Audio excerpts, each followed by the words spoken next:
si Earth ay pumasok sa isang laro na tinatawag na VR game, na kung saan ginagawa niya ito upang sumaya lamang sa kanyang free time at nag-create siya ng mahinang character upang iwasan siya ng mga ibang player. Sa pagpasok niya sa laro, agad siyang minaliit ng lalaking may gintong armor na parang isang naglalakad na trophy, at sinabihan siyang mahinang nilalang at agad na sinipas siya, pero di na lang ito pinansin ni Earth at nagpatuloy sa kanyang paglalaro. Kaso dumating ang panahon na ang mahinang si Earth ay hinamon ng trophy boy sa isang one-on-one duel, at nagawa niyang mailagan ang atake nito at nahanap pa niya ang weak spot ng bully at tinarget ito, at nanalo siya sa duel at hinangaan ng karamihan dahil sa kanyang galing. Sa pagpapatuloy ng ating recap, ang lalaki at ang kanyang fairy ay nagbahagi ng isang masayang sandali. Sinabi sa kanila ni Earth na ang lahat ay ganun lang kasimple at malapit na maging maayos ang kanilang relasyon. Natapos na ang araw na puno ng mga pangyayari. Nagulat si Earth nang dumating ang isang lalaking suot ang isang set ng armor. Nagpakilala ito bilang si Silver at may kakaibang tinig na kung saan gusto niya na sumama si Earth sa isang lugar na wala masyadong tao. Punta sila sa isang lugar, at hindi mawala sa paligid ni Earth ang kagamitan ng lalaki dahil mukhang ito'y ilan sa mga matitibay at mamahaling kagamitan sa laro, at napagtanto ni Earth na malamang isa ito sa mga pinakamahusay na player at itinanong ni Silver kung nakilala na ba niya ang isang lalaking tinatawag na Glad. Hindi pa kilala ni Earth si Glad kaya ipinaliwanag ni Silver na may chismis na si Glad ay tinatarget ang mga manlalarong may titulo ng fairy player. Si Glad ay dahil kasabi ng kanilang grupo subalit nagkaroon sila ng mga problema dahil sa kanyang asal. Kahit na magaling na tangi si Glad, hindi ito naging mayabang at sinasaktan ng ibang kasabi at kung nagsimula ang kasalukuyang update sa laro, siya lang sa grupo nila ang naging makagawa ng kasusuan sa fairy. Labis na naapektuhan at inilabas niya ang galit sa mga kasabi ng grupo at dahil si Silver ang leader nila, kaya't nagdesisyon siyang paalisin na lang si Glad dahil sa ito'y isa ng pasaway at pinagkakalan ng Silver na ang problema ay lalong lumalala, at noon ay agad na isipan ang kanyang malaking fairy. Namangha si Earth na makita ito, isang Kyrie na babae at noon ay ginanggit ni Silver na pagkatapos ng huling update, nagkaroon si Glad ng bagong kontrata sa Crystal at nakipagkontrata sa isang Darkness Fox Fairy. Ngayon ay naglalakbay si Glad at gumagawa ng paghahamon sa isang espesyal na PvP laban sa ibang player, kaya't doon sa palagay ni Earth ay may malalim pa rin siyang galit at tiyak na gagamitin ni Glad ang Rodeo sa huling event, para na rin ipakita ang kanyang lakas. Kaya doon ay binabalaan ni Silver si Earth na mag-ingat at magandang iwasan na si Glad at habang umalis ang lalaki, napaisip si Earth at hindi niya lubusang pinagkakatiwalaan ang isang matanda, at kung gaano ito kadelikado na basta-basta na lang maniwala sa isang panig ng kwento.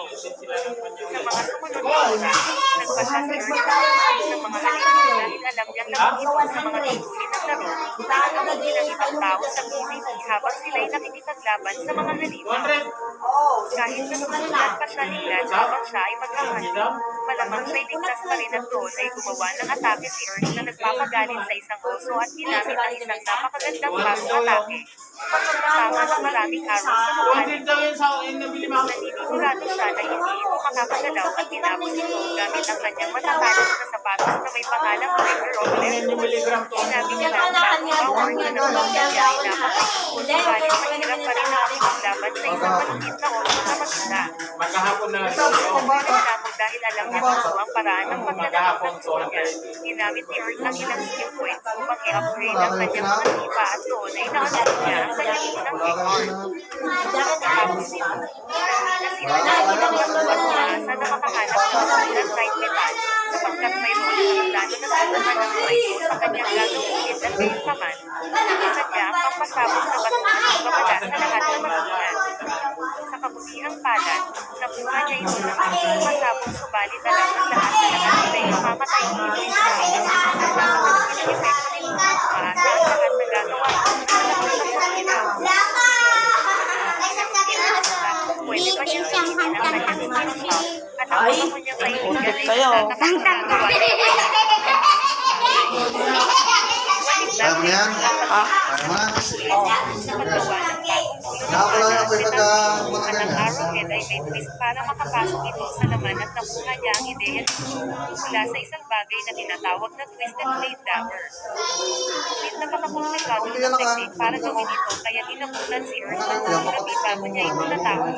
Siya'y nagdiwang dahil sa wakas ay nagawa na niya ito at nagkaroon siya ng status debuff sa isang araw. Pagkatapos nito, nilaanan niya ng oras ang trip at dumating si Black, labis na nagulat sa nakitang kahusayan ng produkto dahil ito'y mabisang ginawa sa malambot na metal at medyo nangangalay na ang mga braso ni Earth, subalit alam niyang sulit ito dahil mayroon na siyang kanyang extreme metal back scratcher. Si Earth ay pumunta sa isang lugar kung saan pinayagan siyang magtrabaho sa kanyang exclusive or sa basement ng isang babae. Medyo hindi ka manipaniwala ito, ngunit okay lang kay Earth dahil hindi siya makakaistorbo sa ibang tao kung magtatagumpay o mabibilo siya habang inaasikaso ang core. Napakalaki ng chance na sumabog ito sa kanya kaya hindi niya ito pwedeng ipagwalang bahala ang paggamit nito. Ngunit ayaw rin niyang itapon ang isang napakalakas na item at nagdesisyon siyang subukan kung anong kaya niyang gawin gamit ang kanyang kasanayan sa medisina. Ngunit sinabi niyang medyo nakakapagod ang proseso. Pagkatapos nito, ginawa ni Earth ang kanyang mga eksperimento bilang isang math scientist, habang maingat niyang ginagamit ang iba't ibang kemikal at halaman at sa masamaang palad, hindi sapat ang pagkukusa lang para sa ating adrenaline. Susunod niya ang kanyang ginawang eksperimento sa labas. Kinailangan niyang subukan ito sa labas upang malaman ang tamang epekto, at natuklasan niya na ang unang likido ay ganap na nabigo at gayunpaman, ang pangalawang likido ay nagsulot ng mahigit na pinsala at nagsura ito ng 80% ng kanyang ibig. Maliwanag na sobrang nakasito, pero naisip niya ito'y magagamit niya upang tapusin ang isang halimaw kung saan ihalo na sa laban, at tinawag niya ito na Hermite at doon ay nilink niya ang isang potion para maibalik ang nawala niyang ibig. Sinubukan niya ang kanyang huling halo at naisip niyang ito ay may ensaktong ratio na hinahanap niya. Ngunit sa totoo lang, mas kakaiba pa rin ang pangalawang halong kemikal ni Earth dahil sa ito'y may malakas na epekto. Makikita natin kung gaano kalakas si Earth habang pinagsasama niya ang lahat ng kanyang mga bagong kasanayan, armas at mga items upang madaling talunin ang ilang mga halimaw. Ipinaliwanag ni Earth na mas naging madali ang mga baglan. Plano niyang baguhin ang asang higlan at gagawin niya ito sa pamamagitan ng pagtalo niya dito at nag-umpisa na ang kanilang laban. Ngunit hindi na bago kay Glad ang galaw ng matandang tao at hanggang matapat sila, at namamangha ang lahat sa kung ano ang mangyayari sa laban ng mga nangungunang player. Inilabas ni Silver ang isang malakas na atake, ngunit labis na nagulat si Earth nang makita na nagawa itong iwasan ni Glad gamit ang wind boost. Ito pala ay isang trap para sa matanda dahil hindi ito makakaiwas habang nasa ere ito at agad na inatake ito ni Glad. Sinalo ng Jerry ni Silver ang atake na para sana sa kanya, subalit tapos na ang laban ang ipinahayag na si Glad na tumawitan malinaw na magkagulan ang lakas nila, subalit naramdaman ni Earth na si Glad ay labis ng masaya si Glad na nakita ang pag-evolve ng kanyang Fox Terry at umaasa na ito'y magkakaroon na ng halaga sa kanya, ngunit dahil sa ngayon na kaya ng makapagsalita ang Terry na ito at doon ay tinanggihan itong gawin pa ang nakakasilasok na pagkatao ni Glad. Labis na nagulat si Glad kaya nilantad niya ang nakakagulat na katotohanan na kung saan ang tunay na layunin ng kaganapang ito ay ang pumili ng susunod na Haring Morena ng mga fairies. Binigyan ng hula ang mga fairies na nagsasabi ng kanilang susunod na hari ay dapat ay may lakas at exposure sa mga sining ng digmaan.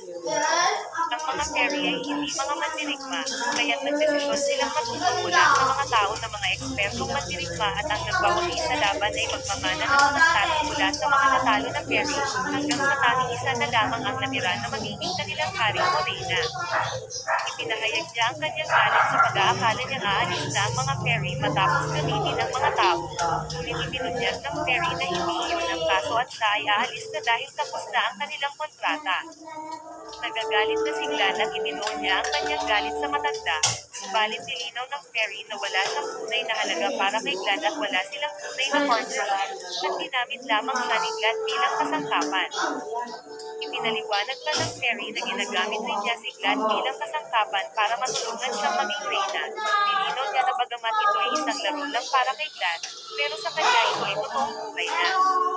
Binanggit ni Millie na ang Fairy Queen ay nagsasalita na para bang siya'y totoong tao, at sumang-ayon si Earth na hindi siya nagmumukhang AI at iniisip niya kung ito ay isang uri ng eksperimento, ngunit hindi niya nais na maging walang asal at nagdesisyon na lang na hindi itanong ang mga tanong. Nag-aalok ang Fairy Queen kay Glad ng isa pang fairy na katulad ng lakas ng dati bago ito mabigo. Ngunit tinanggihan ni Glad ito at malinaw na naiinis si Glad at nauuwi na ito sa karahasan. Sinabi ng fairy kay Glad na kung siya ay magwawagi sa kanya, sasagutin niya ang lakas ni Glad at muling susunod sa kanya pero gayunpaman, kung matalo siya, hindi siya makakakuha ng kahit anong premyo o ang fairy. Gusto na lamang ni Glad na itigil ang usapan at pilitin na sumunod sa kanya muli ang fairy, at doon ay nagsimula ang kanilang laban, ngunit agad na ipinakita ng Fairy Queen na siya ay nasa mas mataas na antas kaysa kay Glad. Labis ang pagkamangha ng lahat sa bilis ng kanyang pag-e-encode ng mga spells, at inilabas niya ang isang napakalakas na atake subalit hindi rin basta-basta si Glad, at nagawa niyang mag-counter-attack. Subalit sobrang lakas ng Fairy Queen at ibinigay niya sa kanya ang isang masakit na electric shock at namangha ang lahat ng mga player at ang mga ito ay may kanya-kanyang paghanga, habang ang susunod na atake niya ay isang malupit na pagsabog. May natitirang lakas pa rin si Glad, kaya't siniguro ng Queen na matatapos na ito ng kanyang atake ng kidlat at ito ay halos buhay na buhay pa, ngunit ang galit na fairy ay walang awang pinasak ito sa kanyang huling atake. Iniwan niya ito na mayroon na lamang 1 HP at ibinigay na nito kay Silver para sa huling pagpatay, at pagkatapos ng pangyayari ay hindi inaasahan, sinabi ng Queen na may 3 tao pa na kailangan niyang gantimpalaan. Kinuha niya ang lahat ng fairy players mula sa crowd kasama na si Earth, at pinasbasan niya sila dahil sa kadahilan ng pagkampi ng mga ito na makipaglaban, kahit na ito'y nangangahulugan ng pagbibigay nila sa pagkakataon ng pagpupulat ng evolve ang kanilang mga fairy. Dapat sana ay ang pag-angat ng antas ng fairy ang gantimpala para sa kanilang pagsasanay, ngunit naisip niyang iba ang kanilang ibigay na parangal at mayroong isinasaalang-alang na kakaiba para kay Earth, at sobrang gulat siya nang sabihin ng Queen na magkikipaglaban siya sa kanya. Kaibigan, na nakatira sa modernong Japan. Isang araw, habang nagsisimula siya, bigla siyang napunta sa isang puso ng maska, mga wizards ang nagwagang nilalang mula sa wagang academy na napapaligiran ng mga wizards. Nagugulat niya dahil wala siyang natatandang na iba dahil sa katiktok bago ng mga habang ang lahat ay nagtatawanan sa paraan ng pananamit niya. Ang mage na nagpatawag sa kanya ay sumusubok sa anak kita at sinubukang magpatawag sa katawan niya. Pero pinayagan ang tingin ng guro na gumawa ng kontrata kay Saito. Makakasulit sa kanya pero umatras siya dahil wala siyang tiwala sa mga babae. Ngunit sinabihan siya ni Luis na manatiling tahimik at gumawa ng isang kontrata sa pagitan nila, at isang marka ang ibitaw sa kanya